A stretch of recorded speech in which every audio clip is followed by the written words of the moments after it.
When I'm riding steep, loose terrain, I want to stay really open and relaxed with my body. This is super important because the bike is going to move underneath me. Essentially, what I'm trying to do is give myself enough space with my body so that the bike can glance around without setting off alarms by hitting my body. I'm going to take a look here by scrubbing through this a little bit and seeing that the bike is going to move a lot underneath me here. Notice that my knees are out and my elbows are out, and the bike is moving a lot. So the bike is really jumping around underneath me. It's very apparent there. And then even from a rider's perspective, when you see me from behind the handlebars here, you'll notice that my hands are moving around quite a bit. So my hands are moving around a lot here. And that's not because I'm trying to steer the bicycle so much as I'm just letting the front wheel glance off objects underneath me. One of the things about riding rocks, or even wet roots for that matter, is that the bike is going to glance. And if we start to become too specific about where we want it to go, we're going to be running into trouble. If you think about it, the rocks that I'm riding here are maybe, 6 to 10 inches in size. There's some pretty big rocks in this zone here. And the bicycle is going to roll off those and then find hard ground again and regain traction control and allow me to go in the direction that I want to go. But I need to let it roll off that loose surface first. It's very similar to riding wet roots.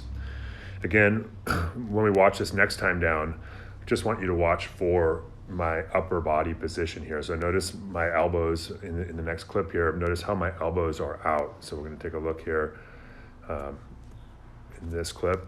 Elbows are really out here. Okay, so this is one of the few times where I'm really going to have the elbows out quite that much. And generally speaking, I'm not going to start with my elbows out that much. But when I get into a situation like this, I'm going to open up the elbows. I'm going to open up the knees, and I'm going to start to try to relax my body as best I can. Again, so the bicycle can glance around and start to find solid ground after it rolls off and deflects off an object. So here we go. We'll take another look here. This time I want you to look for my knees. So this time, as I'm coming down through here, notice how open my knees are. You can really see I'm able to let the bicycle move and find its path underneath me without creating a situation where I get mentally agitated by the bicycle contacting my body. So nice open elbows, nice relaxed grip. You can even kind of see here that my grip isn't super tight. Like I'm really letting the bicycle move. I'm making a conscious effort to allow the bicycle to find its way down the hill. And one of the things here about this particular section that I'm riding is that you really can't see where you're going because there's so much tall grass.